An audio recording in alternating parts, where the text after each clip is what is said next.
Chapter 20. I was right about the weather today. I hope the little crocus buds have tiny wool blankets because the temperature dipped back down to the 30s and our classroom was chilly when we rolled in this morning. The public address system blared through the usual Monday morning announcements about the bake sales and soccer practice. Most of the time, nobody in H5, not even Mrs. Shannon, pays much attention to them. The craziness of our morning usually takes over. Mrs. Shannon had managed to get us a Wii game. I don't know how, but Willie loves a baseball program. I've learned to keep out of his way while he pretends to hit the ball as he watches a screen. Sometimes his swing's so wide. "A hit!" he'll cry out with triumph, and then I'll try to run the bases in the classroom. Even Freddie can't keep up with him. I usually sit in a corner with my headphones on, trying to tune it all out. But today, I listened carefully to the bulletin. My heartbeat speeds up, and I jerked my hands with excitement as I heard the principal say, "All students who wish to try out for the Whiz Kids quiz team, please report to Mr. Deming's room after school." I stayed nervous all day. I didn't tell Rose what I planned to do. I thought about it and then decided not to. Suppose she said it was a stupid idea. I didn't think I could take that. Then I spilled tomato soup all over the front of my blouse at lunchtime. Even though Catherine tried to clean it up, you just can't get red stuff out of a white shirt. I felt like a slob. I wish I had thought of that this morning. I could have told Mom to pack a change of clothes for me. It's still hard to remember that I can say stuff like that now. I didn't go out for inclusion classes all day. I wanted to study until the last minute, but as soon as the last bell rings, I grab Catherine's arm. "Hurry," I type, "to Mr. D's room." Even though I'm in the electric chair, we set it to manual so she could push me. I'm too nervous to drive. When we arrive at Mr. Deming's room, a group of kids from my history class are already there whispering together and going over note cards. They look up in surprise when Catherine wheels me in. "Hi, Melody," Rose says. "What are you doing here?" Her voice doesn't sound as friendly as usual. "Quiz team," I type. "She can't be on the team," I hear Claire say to Jessica, wrinkling up her nose. "She's from the retard room." Molly thinks that's really funny. She screeches like a blue jay when she laughs. I decide to ignore them, even though I feel anger rising. I have to stay focused. Several more students file into the room from both grades 5 and 6. I don't know the 6th graders very well. They have different recess times. I wonder if they're smarter. They've had more time to learn stuff. A few kids point at me and whisper. When Mr. Deming hurries in, carrying a stack of papers sealed in plastic, he scans the room to see who's here. He frowns slightly when he sees me, but he sets the test papers on his desk and greets us all. "Welcome," he says. "I'm so glad that so many of you have chosen to try out for the competition this afternoon. It's going to be challenging as well as fun. Are there any questions before we get started?" Connor, of course, raises his hand. "Yes, Connor," Mr. Deming says with a good-natured sigh. Will we get pizza and stuff during practice like last year?" "Don't you think you need to make the team first?" his friend Rodney yells out. Rodney is right. Let's do one thing at a time. Mr. Deming lifts a stack of test papers from his desk and holds them like a treasure. I hold in my hand the official test questions from the National Whiz Kids headquarters in Washington, D.C. I will be reading the questions to you just as done in a real competition, and then he stops and stares. Everyone looks around to see what has interrupted him. It's me. Mr. Deming taps the stack of papers for a moment, clears his throat, and addresses Catherine. "You know, I don't think it's appropriate for Melody to be here. This is not a recreational activity just for fun. The purpose of this meeting is to choose our official team." He isn't even speaking to me. He's looking right over my head at Catherine, as if I were invisible. Now I'm really mad. I turn up the volume on my machine very loud. "I'm here to take the test." Mr. Deming blinks. "Melody, I don't want your feelings to get injured. The test is very hard. I'm very smart. I just don't want you to be hurt, Melody." He sounds sincere, sort of. "I'm tough," I type. "You go, girl," Rose suddenly says from the front of the room. A few other kids clap their support. That makes me feel a little better. Just a little. Catherine speaks up. "By law, she cannot be excluded. You know that, sir." "Yes, but—" "Read the questions to the students just as you had planned. They will write their answers on notebook paper, and Melody will record her answers and then print them out for you." "How do we know you won't be helping her?" Claire asked. Because I won't be in the room, Catherine replies. Too bad, 'cause you might need some help, Catherine grins at her, but Claire just looks away. I tell Catherine, go now. I almost push her away. Thank you. Your mom is coming to pick you up. Yes. Good luck, Melody. You're my champ, no matter what. You got it? Got it. I wave as she leaves the room. Mr. Dimming shrugs his shoulders and continues with the directions. There are 100 quiz questions. I will read each prompt one time and each answer only once. You will have 30 seconds to record each response. Please write only the capital letter A, B, C, D, and sometimes E. Are there any questions? Claire's hand shoots up. Yes. How do we know Melanie doesn't have answers stored in her machine? Us normal people aren't allowed to use computers. Why are you so worried about Melody? Rose answers before Mr. D has a chance to. Are you scared she'll get a higher score than you? No way. Then be quiet so we can get started. Mr. D smiles at Rose. Students, get out 2 sheets of paper. One to write on and one to cover your answers. We believe in honesty, but an extra sheet of paper can't hurt. Everybody shuffles to find paper and pens. Then a feeling of quiet expectation falls over the room. Mr. Dimming unseals the official test and opens to the first page. Let us begin, he says, his voice suddenly sounding very official. Number 1. The capital of Colombia is A. Brussels, B. Santiago, C. Bogota, or D. Jakarta. He pauses while everybody scribbles their answers. I punch in the letter C. Good old Mrs. V and her capital quiz cards. Number 2, Mr. Dimming continues. Gerontology is the study of A. The elderly, B. Gerunds, C. Germs, D. Rocks and jewels. I punch in the letter A. So far, so good. The test continues for the next 30 minutes or so. He asks questions about atoms and clouds, about fish and mammals, about famous religions and dead presidents. Some of the questions I'm not sure of. I guess on a couple. The math questions make me sweat. This is the hardest, most exciting thing I've ever done. The very last question is a killer. And number 100, Mr. D says, relief in his voice. The small intestine of an average adult, if stretched out vertically, would measure about how long? A. 8 to 12 inches, B. 1 to 2 feet, C. 5 to 7 feet, or D. 20 to 23 feet. I punch in the letter D, hoping I've guessed right, and breathed a sigh of relief. It was over. Pencils down, please, Mr. Dimming tells us. Make sure your name is on the paper, then cover it with the cover sheet and pass it up to me. As everyone gathers paper and scribbles their names hurriedly, I push the print button on my Meditalker, and a slim sheet with my answers emerges from the side. Mr. Dimming walks back to where I sit and rips it off. He doesn't look at me. We're done here, he tells the class. Your parents were told what time to pick you up, but if anyone has a problem with the ride, let me know. I won't leave the building until everyone has safely left school grounds. I am the last one out. I know my mom will probably come in to get me, but I want to leave on my own. I turn on my chair and wheel around to face the door. Melody, Mr. D calls out. I spin back around. I hope you weren't discouraged by all this. I was only trying to protect you from being hurt. I'm okay, I tell him. I'll be announcing the scores and the members of the team tomorrow. I just don't want you to be disappointed. I understand. Then I ask him, top 8 scores get picked. Yes, 4 team members and 4 alternates. I'm tired and I've started to drool a little. I'm sure he thinks I'm a dunce, a sloppy one at that. I feel like the red stain on my blouse is screaming. Okay, good night. Good night, Melody. See you tomorrow. And you might want to wipe your mouth. I rub the sleeve of my shirt across my lips, the tomato-stained shirt. I can imagine what he's thinking. I almost bump into my mom as she hurries in. How'd you do, sweetie? She asks breathlessly.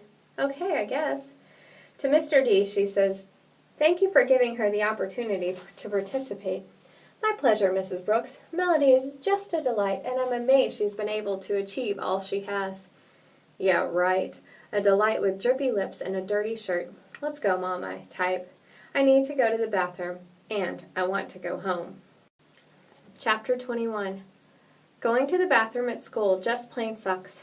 I have to be taken out of my chair, lifted onto the toilet, and held there so I don't fall. Then someone has to wipe me when I'm finished. It's not so bad when it's Mom, but it's awful when a classroom aide has to do that for me. She is required by law to wear plastic gloves. I guess in case I have some kind of infection or disease. It's completely embarrassing. I don't usually have to go first thing in the morning, but I'm so nervous on Tuesday that I asked to be taken twice. Then I go to all my conclusion classes. The students who try out for the quiz team can't stop chatting about the tests, and I listen to every word. I couldn't believe how easy it was, Connor boasts. I bet I got a higher score than you did, Claire says, her voice cocky. I thought the geography questions were off the map, Rose adds. I've never even heard of some of those countries. Jessica shakes her head. The math part wasn't much fun either. I can't believe we even care about a dumb test for a quiz team, Rosny comments. Because the competition is on television, man, Connor replies. Big time, TV coverage here in town, and if we make the finals, we go to D.C. where it'll be televised all over the country. If we win, we get to be on Good Morning America. My grandma in Philly can watch me, and my auntie in Frisco. I'll be famous. What do you mean, if we win? Claire asked him. Don't you mean when we stomp the competition? Yeah, for sure. I already bought a new suit for when I'm on TV. Rose rolls her eyes. I thought this was a team competition, Connor, she reminds him. Hey, the team would be nothing without me. He holds his hands up in the air for high fives. I listen quietly from the back of the room.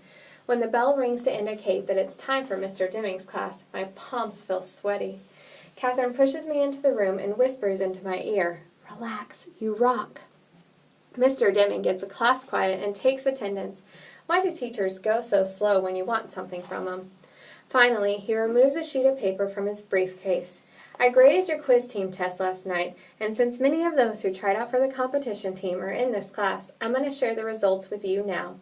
The teachers of the other classes who have students who tried out have been given the same list and are at this moment reading the results to them.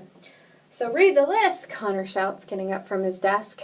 If classroom behavior were a determining factor for making the team, Connor, you might be in trouble, Mr. Dimming says. Please quiet down for a moment. That shuts him up, and he sits down heavily. First of all, I'm very proud of all of you who took the test. It was quite challenging, and you did extremely well. Rose raises her hand. Yes, Rose? Can we see the questions and answers later so we know where we messed up? Absolutely. As a matter of fact, we'll use this test as a learning tool to study for the real competition, but anyone is free to see the test and check their response. Please read the names, Connor says, as politely as I've ever heard him. Mr. Dimming smiles. Okay, will do. I shall read the alternates first. 2 fifth graders, 2 from 6th grade. Amanda Firestone, Molly North, Elena Rodriguez, and Rodney Mosel.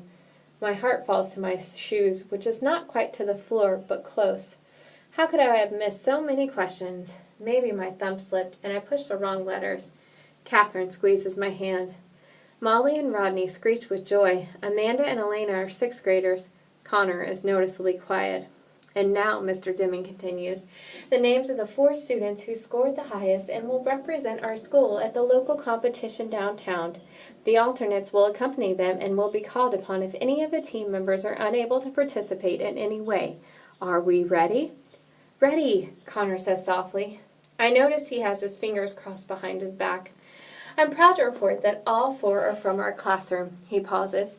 To know all the finalists are from 5th grade blows me away. Way to go. We torched 6th grade? Awesome, Rodney says. Now read the names before Connor wets his pants. Connor reaches over and smacks Rodney on the back of the head. Mr. Dimming takes a deep breath.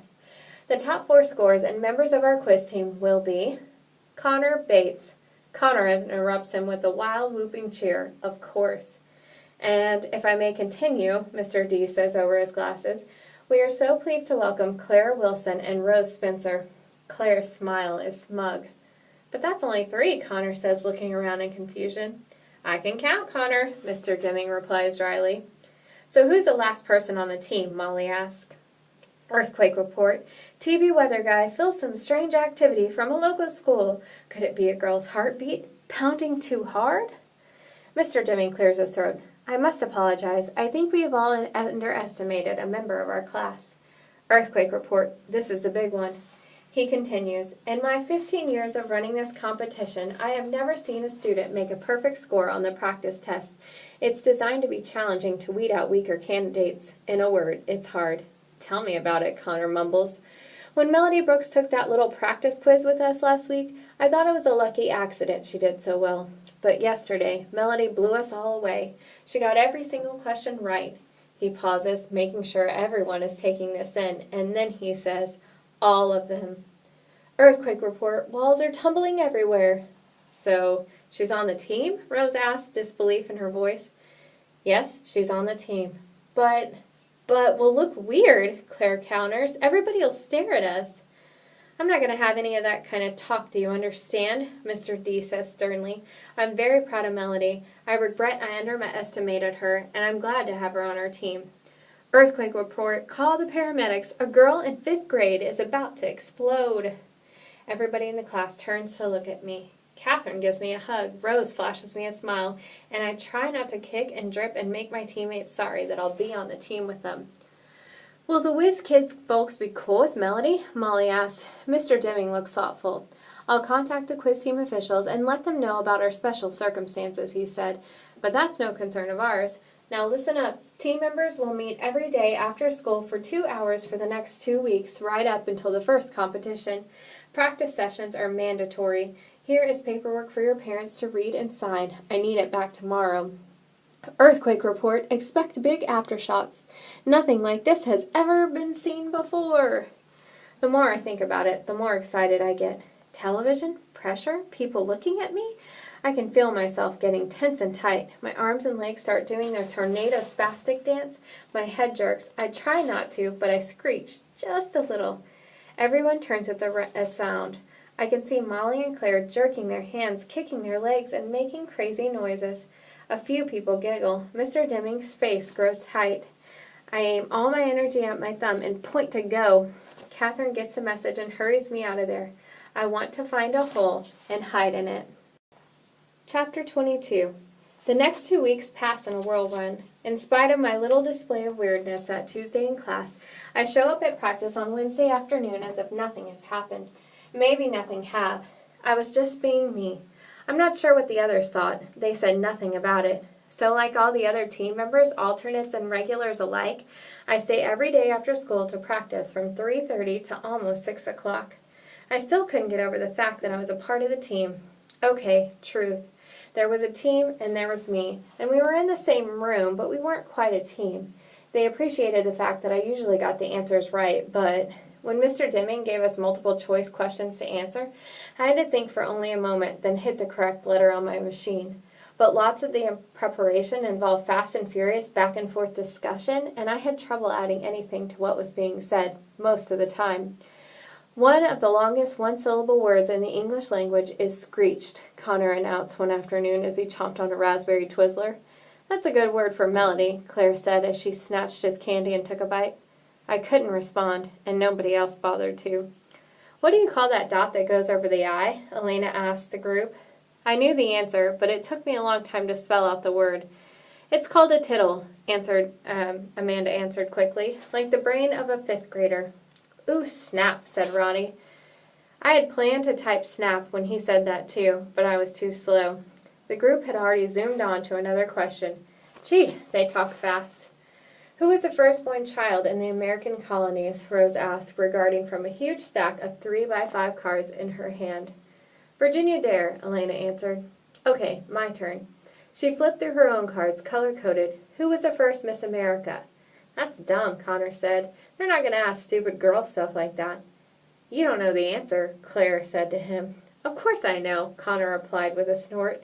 Margaret Gorman in 1921. She was 16 and probably looked better than you.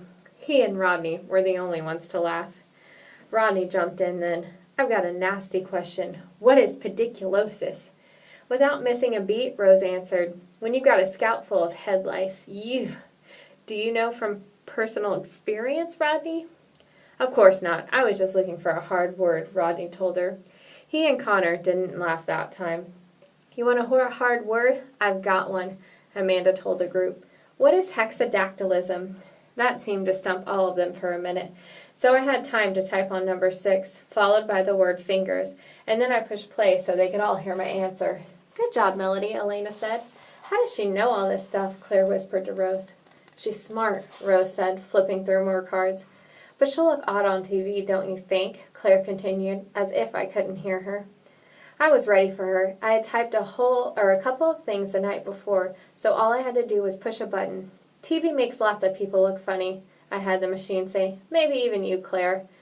Ooh, looks who got snaps now, Connor hooted. Good one, Melody. If I could have danced, I would have. But as quickly as that moment happened, it disappeared. The team zipped out on a rocket-pace speed, feeding off one another's knowledge and skill. At the rate they were going, there was no way I could jump in quick enough. I listened, however, and remembered it all. What's the only rock that floats? Pumice. How many chromosomes does a human have? 46. What was the first state to allow women to vote? Wyoming. What's Mr. Deming's first name? Wallace. We all cracked up at that. At the end of every prep session, Mr. Deming gave us another official quiz from national headquarters. Since those always consisted of multiple choice questions, I always did well, but I wanted to be like the rest of them as we started.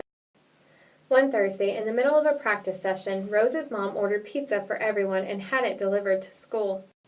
Your mom rocks, Connor said. You're easy to please, Connor, Rose replied with a laugh. Everyone rushed to get the hot, spicy-smelling slices from the box. I was starving like the rest of them, but I just sat there. Don't you want some pizza? Elena asked me. I'll go get a slice for you. She never said much during the practices, but she took lots of notes, and she usually scored pretty high on our practice quizzes. Not hungry.